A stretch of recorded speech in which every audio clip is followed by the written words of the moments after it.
of hours that I've wasted over the last 20 or so years that I've been working on my bikes through time-saving exercises that ended up becoming the most mind-blowingly irritating jobs imaginable. Made all the worse by the fact that they were caused entirely by me and were completely avoidable. Don't make the same mistakes.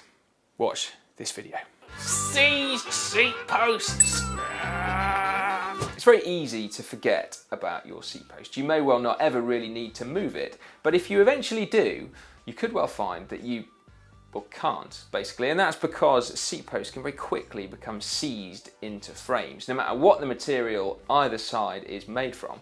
And it can actually go one further than seizing. The two parts can be chemically bonded together, particularly if it's aluminium next to carbon fibre, and that is via a galvanic reaction. You can generally remove stuck seat posts. We've actually got a video showing you just how, but I'll warn you, you will probably need to sacrifice your seat post in order to do it. So, rather than go through all that irritation and expense, do one simple job, and that is remove your seat post, put a layer of grease on it before putting it back into place. And if it's a carbon post into a carbon frame, you want to try using a fiber grip product instead. Getting the right saddle height again. Now this one might bother some of you more than others, but it definitely bugs me. If you ever need to remove your seat post for any reason, then getting it back in exactly the right place can drive you nuts. You're out riding and it feels fractionally too high, or it feels fractionally too low. No matter how many times you move it, no matter how many times you measure it, it still feels wrong. But there is a quick fix. All you got to do is put a piece of electrical tape around your seat post just where it touches the frame. That way, no matter how many times you remove the post to make sure that it's not seizing, obviously, you'll know that it always goes back in exactly the right place. Rounding bolt heads. Stripping bolts so that you can't get them out can be really, really annoying and lead to hours of faffing around trying to remove them, if it was even possible in the first place. Now, admittedly, sometimes there's nothing you can do about it. They just get stripped. But most of the time, it's preventable. To do it, we need a two-pronged attack. Firstly, we need to prepare the threads of the bolt to make sure that we can actually undo it when we need to. So it might be just a layer of grease, it might be a thread locking compound, but either way, most bolts will need some kind of prep. Secondly, when it then comes to either tightening or loosening your bolts, use a good quality tool, and remember that worn tools wear bolts. Lost internal cables. Internal cables are cropping up on more and more bikes and at lower and lower price points, which is great because they look super cool. However, if you're not careful, they can actually drive you insane. If you remove a cable without taking steps to help to rethread it before you do so, then you could end up losing hours off your life.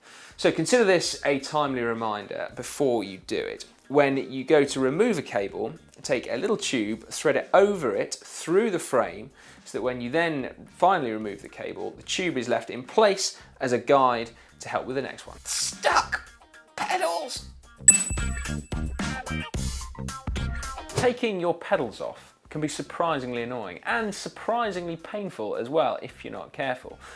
Mainly, it's just technique based, so take a little bit of time before actually taking them off to make sure the Allen key or the wrench is in a position that you're not going to skin your knuckles when it suddenly loosens. And if the pedals are on too tight, consider getting your foot involved as well. But then harking back to our previous point, make sure that you grease the threads of your pedal axles before you put them in the first place. That way you're going to avoid having them seize into your cranks, and also don't over tighten them. 35 Newton meters will do the trick if you've got a torque wrench. Putting things together in the wrong order.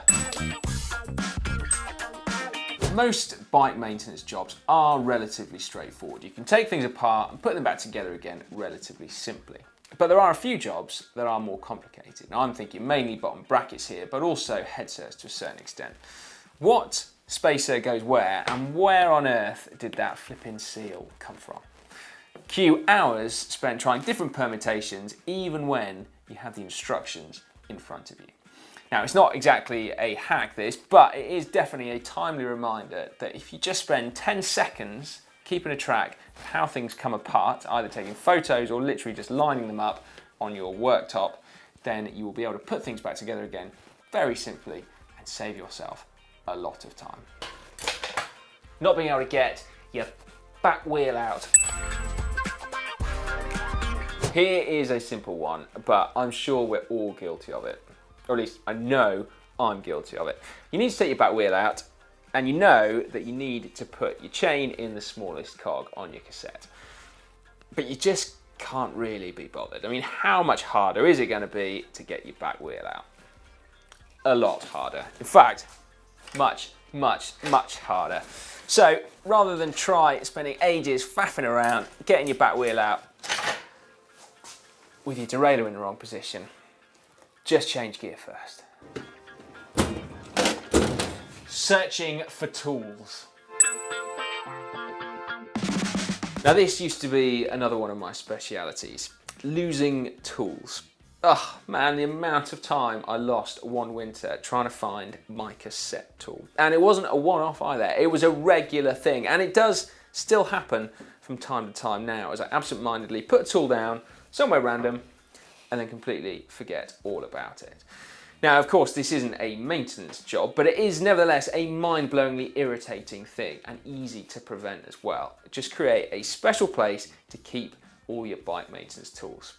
We're not, of course, all going to be as lucky as this, but a small toolbox or a small tool wall will make working on your bike that much quicker and that much easier. With the exception of helping to look for lost tools, which we haven't covered on the channel yet, although that is actually quite a good idea. We've got videos about most of the unfortunate outcomes talked about in this video. How to remove strip bolts is in fact coming soon, so do make sure you subscribe to GCN by clicking on the globe to make sure you don't miss that one. And then for a couple more, why not click just down there to help remove a stuck seat post if you need that, or indeed down there for help with internal cable routing.